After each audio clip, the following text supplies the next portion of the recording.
Jeet media network ಎಂದೆಂದಿಗೂ ನಿಮ್ಮೊಂದಿಗೆ. ವೀಕ್ಷಕರೇ ನಮಸ್ಕಾರ.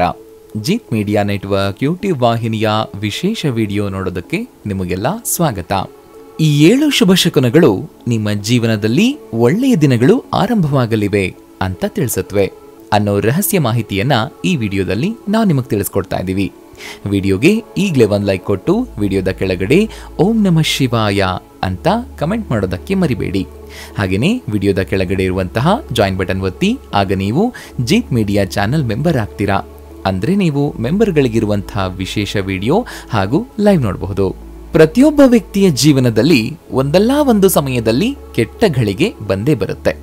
ಅದರಿಂದ ಹೊರಬರೋದಕ್ಕೆ ಕಷ್ಟಪಡುವಂತಹ ಸಮಯ ಅದಾಗಿರುತ್ತೆ.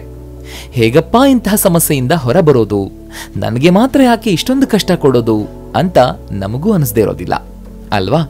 ಆದ್ರೆ ಸಮಯವು ಯಾವಾಗ್ಲೂ ಒಂದೇ ರೀತಿಯಾಗಿರೋದಿಲ್ಲ ಅಲ್ವಾ? ಕೆಟ್ಟ ಸಮಯವನ್ನ ಅನುಭವಿಸುವವರು ಖಂಡಿತವಾಗಿಯೂ ಒಳ್ಳೆಯ ಸಮಯವನ್ನ ಅನುಭವಿಸ್ತಾರೆ. ಆದ್ರೆ ನಿಮಗ್ ಗೊತ್ತಾ, ಒಳ್ಳೆಯ ಸಮಯಗಳು ಬರೋ ಮೊದಲು ನಿಮಗೆ ಕೆಲವೊಂದು ಸೂಚನೆಗಳು ಸಿಗುತ್ತವೆ. ಆ ಸೂಚನೆಗಳು ಯಾವುವು ಅನ್ನೋದನ್ನ ಈ ವಿಡಿಯೋದಲ್ಲಿ ತಿಳಿಸ್ತಾ ಇದ್ದೀವಿ. ಹಾಗಾಗಿ ವಿಡಿಯೋನ ಪೂರ್ತಿಯಾಗಿ ನೋಡಿ, ಜೊತೆಗೆ ಲೈಕ್ ಕೊಡೋದನ್ನ ಮರಿಬೇಡಿ. ಸಾಮಾನ್ಯವಾಗಿ ನಾವು ನೋಡಿರೋ ಹಾಗೆ ಪ್ರತಿಯೊಬ್ಬ ವ್ಯಕ್ತಿಯು ಜೀವನದಲ್ಲಿ ಏರಿಳಿತಗಳನ್ನ ಅನುಭವಿಸ್ತಾನೆ. ಕಾಲಚಕ್ರದಲ್ಲಿ ನೋವುಗಳಿರುತ್ತವೆ, ಹಾಗೇನೆ ಸಂತೋಷದ ಕ್ಷಣಗಳು ಇರುತ್ತೆ. ಸಮಯಕ್ಕಿಂತ ಸ್ಟ್ರಾಂಗ್ ಆಗಿರೋದು ಇನ್ನೇನಿರುತ್ತೆ ಅಲ್ವಾ? ನಿಮ್ಮ ಕಣ್ಣೆದುರೇ ಅದೆಷ್ಟೋ ಘಟನೆಗಳು ಸಂಭವಿಸಿರಬಹುದು. ಅದರಲ್ಲಿ ಶ್ರೀಮಂತ ಬಡವನಾಗೋದನ್ನ ಅಥವಾ ಬಡವ ಶ್ರೀಮಂತರಾಗೋದನ್ನು ಕೂಡ ನೀವು ನೋಡಿರಬಹುದು. ನಿಮ್ಮ ಜೀವನದಲ್ಲಿ ಯಾವುದೇ ಪ್ರಮುಖ ಬದಲಾವಣೆ ಆದಾಗ್ಲೆಲ್ಲ ಮುಂಬರುವ ದಿನಗಳಲ್ಲಿ ದೇವರು ನಿಮಗಾಗಿ ಏನಾದ್ರೂ ಒಳ್ಳೆಯದನ್ನ ಪ್ಲಾನ್ ಮಾಡಿದ್ದಾನೆ ಅಂತ ಸೂಚಿಸುವ ಕೆಲವು ಸೂಚನೆಗಳನ್ನ ನೀವು ಪಡಿಬಹುದು. ಈ ಸೂಚನೆಗಳನ್ನ ಸ್ವತಃ ಆ ದೇವರೇ ನೀಡುವಂಥ ಸೂಚನೆಗಳು. ಬನ್ನಿ ವೀಕ್ಷಕರೇ, ಒಳ್ಳೆಯ ಸಮಯ ಬರೋ ಮುನ್ನ ಆ ದೇವರು ನೀಡುವ ಆ ವಿಶೇಷ ಸೂಚನೆಗಳು ಯಾವುವು ಅನ್ನೋದನ್ನ ನೋಡೋಣ. ಮೊದಲನೇ ಸೂಚನೆ ಅಂತಂದ್ರೆ ಬ್ರಹ್ಮ ಮುಹೂರ್ತದಲ್ಲಿ ಎಚ್ಚರಗೊಳ್ಳೋದು. ಬ್ರಹ್ಮ ಮುಹೂರ್ತದಲ್ಲಿ ಎಚ್ಚರಗೊಳ್ಳೋದ್ರ ಕುರಿತು ಹಲವು ವಿಡಿಯೋಗಳಲ್ಲಿ ನಿಮಗೆ ತಿಳಿಸಿದ್ದೀವಿ. ಈಗ ಅದಕ್ಕೂ ಒಳ್ಳೆಯ ಸಮಯಕ್ಕೂ ಇರುವ ಸಂಬಂಧದ ಬಗ್ಗೆ ತಿಳ್ಕೊಳ್ಳೋಣ.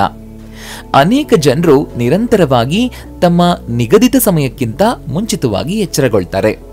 ಮುಂಜಾನೆ 3 ರಿಂದ 5 ಗಂಟೆಯ ನಡುವಿನ ಬ್ರಹ್ಮ ಮುಹೂರ್ತದಲ್ಲಿ ನಿಮಗೆ ಪದೇ ಪದೇ ಎಚ್ಚರ ಆಗ್ತಾ ಇದ್ರೆ ನಿಮ್ಮ ಜೀವನದಲ್ಲಿ ಮಹತ್ವದ ಬದಲಾವಣೆ ಸಂಭವಿಸಲಿದೆ ಅನ್ನೋದನ್ನ ಇದು ತಿಳಿಸುತ್ತೆ. ಇದರ ಅರ್ಥ ನೀವು ಜೀವನದಲ್ಲಿ ಸರಿಯಾದ ಮಾರ್ಗವನ್ನ ಕಂಡುಕೊಳ್ತೀರಿ ಅಂತ. ಹೀಗೆ ನಡೆದ್ರೆ ನಿಮ್ಮ ಜೀವನದಲ್ಲಿ ಏನಾದ್ರೂ ಒಳ್ಳೆಯದು ಸಂಭವಿಸುತ್ತೆ ಅನ್ನೋದನ್ನ ನೀವು ಅರ್ಥ ಮಾಡ್ಕೊಳ್ಬೇಕು. ಎರಡನೇದಾಗಿ, ನಿಮಗೆ ದಿಢೀರಾಗಿ ಸಂತೋಷವಾಗೋದು.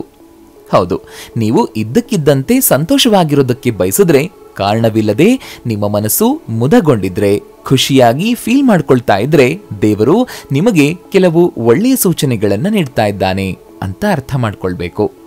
ಆ ಕ್ಷಣದಲ್ಲಿ ನೀವು ಸಂತೋಷವಾಗಿರ್ಬೇಕು ಅಂತ ನೀವು ಭಾವಿಸುವಂತೆಯೇ ದೇವರು ಶೀಘ್ರದಲ್ಲೇ ನಿಮ್ಮ ಜೀವನದಲ್ಲಿ ಸಂತೋಷದ ಕ್ಷಣಗಳನ್ನ ತರಲಿದ್ದಾನೆ. ನೀವು ನಿಮ್ಮ ಜೀವನದಲ್ಲಿ ತುಂಬಾನೇ ಸಂತೋಷವನ್ನ ಅನುಭವಿಸ್ತೀರಿ. ನಿಮ್ಮ ಜೀವನದಲ್ಲಿ ನೀವು ನೋಡಿದ ಎಲ್ಲಾ ದುಃಖಗಳು ಶೀಘ್ರದಲ್ಲೇ ಕೊನೆಗೊಳ್ಳುತ್ತವೆ ಅನ್ನೋದನ್ನು ಕೂಡ ಇದು ಸೂಚಿಸುತ್ತೆ. ಮೂರನೇದಾಗಿ, ಗೋಮಾತೆಯ ಆಗಮನ. ಒಂದು ವೇಳೆ ಗೋಮಾತೆ ಅಥವಾ ಹಸು ಪ್ರತಿದಿನ ನಿಮ್ಮ ಮನೆಗೆ ಭೇಟಿ ನೀಡಿದ್ರೆ ಅಥವಾ ನಿಮ್ಮಿಂದ ಆಹಾರವನ್ನ ಬೇಡ್ತಾ ಇದ್ರೆ ಅದು ಬಹಳ ಶುಭ ಸಂಕೇತವಾಗಿದೆ. ನಿಮ್ಮ ಮನೆಗೆ ಲಕ್ಷ್ಮೀ ದೇವಿಯ ಆಗಮನವಾಗಲಿದೆ ಅನ್ನೋದನ್ನ ಇದು ಸೂಚಿಸುತ್ತೆ. ಇದಿಷ್ಟೇ ಅಲ್ಲ, ನಿಮ್ಮ ಮನೆಯಲ್ಲಿ ಪ್ರಾಣಿಗಳು ಅಥವಾ ಪಕ್ಷಿಗಳು ಗೂಡು ಕಟ್ತಾ ಇದ್ರೆ ಅದನ್ನ ಬಹಳ ಶುಭ ಸಂಕೇತ ಅಂತ ಪರಿಗಣಿಸಲಾಗುತ್ತೆ. ಇದಿಷ್ಟೇ ಅಲ್ಲ, ನಿಮ್ಮ ಮನೆಯ ಸುತ್ತಲೂ ಪಕ್ಷಿಗಳ ಚಿಲಿಪಿಲಿ ದಿನದಿಂದ ದಿನಕ್ಕೆ ಹೆಚ್ಚಾಗ್ತಾ ಇದ್ರೆ ಅದು ಕೂಡ ನಿಮ್ಮ ಜೀವನದಲ್ಲಿ ಸಕಾರಾತ್ಮಕ ಬದಲಾವಣೆಗಳು ಬರಲಿವೆ ಅನ್ನೋದನ್ನ ತಿಳಿಸುತ್ತೆ. ಹಾಗಾಗಿ ಇವುಗಳನ್ನೆಲ್ಲ ಇಗ್ನೋರ್ ಮಾಡಬೇಡಿ.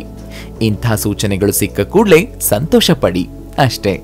ನಾಲ್ಕನೇದಾಗಿ, ಮನೆಯಲ್ಲಿ ಮಕ್ಕಳಿರೋದು ಸಹ ಒಂದು ಶುಭ ಸಂಕೇತ. ದೇವರು ಮುಗ್ಧ ಮಕ್ಕಳಲ್ಲಿ ವಾಸಿಸ್ತಾನೆ ಅಂತ ಹೇಳಲಾಗುತ್ತೆ. ಹಾಗಾಗಿ ಒಂದು ಸಣ್ಣ ಮಗು ಅಥವಾ ಶಿಶು ಇದ್ದಕ್ಕಿದ್ದಂತೆ ನಿಮ್ಮನ್ನ ನೋಡಿ ಮುಗುಳ್ನಕ್ರೆ ಅಥವಾ ಸಕಾರಾತ್ಮಕವಾಗಿ ಏನನ್ನಾದ್ರೂ ಹೇಳಿದ್ರೆ ಅದು ಜೀವನದಲ್ಲಿ ಸಕಾರಾತ್ಮಕ ಸಂಗತಿಗಳು ಸಂಭವಿಸಲಿವೆ ಅನ್ನೋದ್ರ ಸಂಕೇತ. ಮಗು ನಿಮ್ಮನ್ನ ನೋಡಿ ನಕ್ಕಾಗ ನೀವು ನಕ್ಬಿಡಿ, ಜೀವನ ಹಗುರಾಗಿರುತ್ತೆ. 5ನೇದಾಗಿ ಕನಸಿನಲ್ಲಿ ಮಂತ್ರಗಳನ್ನ ಕೇಳೋದು. ಹೌದು ವೀಕ್ಷಕರೇ, ಕನಸಿನಲ್ಲಿ ದೇವರನ್ನ ನೋಡೋದು ಎಷ್ಟೊಂದು ಉತ್ತಮ ವಿಚಾರವೋ, ಕನಸಿನಲ್ಲಿ ಮಂತ್ರಗಳನ್ನ ಪಠಿಸೋದು ಕೂಡ ಉತ್ತಮ ವಿಚಾರ.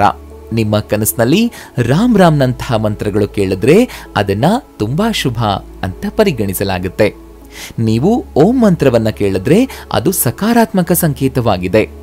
ಕನಸಿನಲ್ಲಿ ಮಂತ್ರಗಳು, ಘಂಟೆಗಳು ಅಥವಾ ಶಂಖದ ಶಬ್ದವನ್ನ ಕೇಳೋದು ಬಹಳ ಶುಭ ಸಂಕೇತ ಅಂತ ಪರಿಗಣಿಸಲಾಗುತ್ತೆ. ಇವೆಲ್ಲವೂ ಸಕಾರಾತ್ಮಕತೆಯ ಸೂಚನೆಗಳು. ಹಾಗಾಗಿಯೇ ಇವುಗಳ ಸದ್ದು ಜೀವನದಲ್ಲಿ ಹೊಸದನ್ನೇನೋ ತಿಳಿಸ್ತಾ ಇರುತ್ತವೆ. 6ನೇದಾಗಿ ಸಾಲದಿಂದ ಮುಕ್ತಿ ಪಡೆಯೋದು ಸಹ ಒಂದು ಸಂಕೇತ. ನೀವು ಬಹಳ ವರ್ಷಗಳಿಂದ ಸಾಲವನ್ನ ಹೊಂದಿದ್ದೀರಿ. ಅದನ್ನ ತೀರಿಸೋಕೆ ಹಲವು ಮಾರ್ಗಗಳನ್ನ ಪ್ರಯತ್ನಿಸಿ ಸೋತಿದ್ದೀರಿ. ಆದ್ರೆ ಇದ್ದಕ್ಕಿದ್ದಂತೆ ನೀವು ಸಾಲ ಮುಕ್ತರಾಗೋದಕ್ಕೆ ಒಂದು ಮಾರ್ಗವನ್ನ ಕಂಡುಕೊಳ್ತೀರಿ. ಆ ಮೂಲಕ ಸಾಲ ನಿವಾರಿಸಿ ಸಾಲ ಮುಕ್ತರಾಗ್ತೀರಿ. ಇದೆಲ್ಲವೂ ದೇವರು ನೀಡುವಂತಹ ಸಕಾರಾತ್ಮಕ ಸಂಕೇತಗಳು. ಅಥವಾ ಹಣಕಾಸಿನ ವಹಿವಾಟುಗಳಿಗೆ ಸಂಬಂಧಿಸಿದಂತೆ ನಿರ್ಧಾರವು ನಿಮ್ಮ ಪರವಾಗಿ ಬಂದ್ರೆ ಅದು ಜೀವನಕ್ಕೆ ಉತ್ತಮ ಸಂಕೇತವಾಗಿದೆ ಅಂತ ಅರ್ಥ. ಇದ್ರ ಜೊತೆಗೆ ನೀವು ಅಂದ್ಕೊಳ್ದೆ ಆದಾಯದ ವಿವಿಧ ಮೂಲಗಳ ಸೃಷ್ಟಿಯಾಗೋದು ಕೂಡ ದೇವರ ಸಂಕೇತ. ಇದು ಜೀವನದಲ್ಲಿ ಆರ್ಥಿಕ ತೊಂದರೆಗಳು ಕೊನೆಗೊಳ್ಳಲಿವೆ ಅನ್ನೋದನ್ನ ಸೂಚಿಸುತ್ತೆ. ಜೊತೆಗೆ ಸಂಪತ್ತು ನಿಮ್ಮ ಜೀವನದಲ್ಲಿ ಬಹಳ ಬೇಗನೆ ಬರಲಿದೆ ಅನ್ನೋದರ ಸೂಚನೆಯೂ ಹೌದು. ಕೊನೆಯದಾಗಿ ದೇಹದ ಭಾಗಗಳ ಸೆಳೆತ ಕೂಡ ದೇವರು ನಿಮಗೆ ಒಳ್ಳೆಯ ದಿನಗಳ ಬಗ್ಗೆ ನೀಡುವ ಸೂಚನೆಯಾಗಿದೆ. ಪುರುಷರಲ್ಲಿ ಬಲದೇಹದ ಭಾಗದಲ್ಲಿ ಸೆಳೆತ ಉಂಟಾಗೋದು ತುಂಬಾ ಶುಭ ಅಂತ ಪರಿಗಣಿಸಲಾಗುತ್ತೆ. ಅದು ಬಲಗಣ್ಣಾಗಿರ್ಲಿ ಅಥವಾ ಬಲಗೈಯಾಗಿರ್ಲಿ, ಇದು ನಿಮ್ಮ ಶಕ್ತಿಯಲ್ಲಿ ಹೆಚ್ಚಳವಾಗಲಿದೆ ಅನ್ನೋದನ್ನ ಸೂಚಿಸುತ್ತೆ. ಇದಕ್ಕೆ ವಿರುದ್ಧವಾಗಿ ಮಹಿಳೆಯರಲ್ಲಿ ದೇಹದ ಎಡಭಾಗವು ಸೆಳೆತಗೊಂಡ್ರೆ ಅದು ಒಳ್ಳೆಯ ಸಂಕೇತ. ಹೀಗಾಗಿ ಮಹಿಳೆಯರಲ್ಲಿ ಎಡದೇಹದ ಭಾಗವನ್ನ ಸೆಳೆಯೋದು ಹಾಗೂ ಪುರುಷರಲ್ಲಿ ದೇಹದ ಬಲಭಾಗ ಸೆಳೆದ್ರೆ ನಿಮ್ಮ ಜೀವನದಲ್ಲಿ ನೀವು ದೊಡ್ಡ ಮಟ್ಟಿಗೆ ಯಶಸ್ಸನ್ನ ಪಡೆಯಲಿದ್ದೀರಿ ಅಂತ ಅರ್ಥ. ವೀಕ್ಷಕರೇ, ನೋಡಿದ್ರಲ್ವಾ, ಈ 7 ಶುಭ ಶಕುನಗಳು ನಿಮ್ಮ ಜೀವನದಲ್ಲಿ ಒಳ್ಳೆಯ ದಿನಗಳು ಆರಂಭವಾಗಲಿವೆ ಅಂತ ತಿಳಿಸುತ್ತವೆ ಅನ್ನೋ ಮಾಹಿತಿಯನ್ನು ತಿಳಿಸ್ಕೊಟ್ಟಂತಹ ಇವತ್ತಿನ ಈ ವಿಡಿಯೋ ನಿಮ್ಗೆ ಇಷ್ಟ ಆಗಿದೆ ಅಂತ ಭಾವಿಸ್ತೀನಿ. ಇಷ್ಟ ಆದ್ರೆ ಈ ವಿಡಿಯೋಗೆ ಒಂದು ಲೈಕ್ ಕೊಡಿ. ಅಷ್ಟೇ ಅಲ್ಲ, ಈ ವಿಡಿಯೋನ ನಿಮ್ಮ ಸ್ನೇಹಿತರಿಗೆ ಮತ್ತು ಸಂಬಂಧಿಕರಿಗೆ ಶೇರ್ ಮಾಡೋದಕ್ಕೆ ಮರಿಬೇಡಿ. ಜೀತ್ ಮೀಡಿಯಾ ನೆಟ್ವರ್ಕ್ ಚಾನೆಲ್ನ ಸಬ್ಸ್ಕ್ರೈಬ್ ಆಗಿ, ಹಾಗೇನೆ ವಿಡಿಯೋದ ಕೆಳಗಡೆ ಇರುವಂತಹ ರೆಡ್ ಬೆಲ್ ಐಕಾನ್ ಪ್ರೆಸ್ ಮಾಡಿ ಆಲ್ ನೋಟಿಫಿಕೇಶನ್ ಒತ್ತೋದಕ್ಕೆ ಮರಿಬೇಡಿ. ಜೀತ್ ಮೀಡಿಯಾ ನೆಟ್ವರ್ಕ್ ವಿಡಿಯೋಗಳು ನಿಮ್ಗಿಷ್ಟ ಆದ್ರೆ ಈ ವಿಡಿಯೋದ ಕೆಳಗಡೆ ಇರುವಂತಹ ಥ್ಯಾಂಕ್ಸ್ ಮತ್ತು ಜಾಯಿನ್ ಬಟನ್ ಪ್ರೆಸ್ ಮಾಡಿ ನಮ್ಮ ಪ್ರಯತ್ನವನ್ನ ಬೆಂಬಲಿಸಿ. ಜೀತ್ ಮೀಡಿಯಾ ನೆಟ್ವರ್ಕ್ ಸಮಸ್ತ ವೀಕ್ಷಕರಿಗೆ ಮಾತೆ ಮಹಾಲಕ್ಷ್ಮಿಯ ಆಶೀರ್ವಾದ ಸದಾ ಇರಲಿ ಅಂತ ಕೇಳ್ತಾ ಇವತ್ತಿನ ಈ ವಿಡಿಯೋನ ಇಲ್ಲಿಗೆ ಮುಗಿಸ್ತಾ ಇದ್ದೀನಿ. ನಮಸ್ಕಾರ.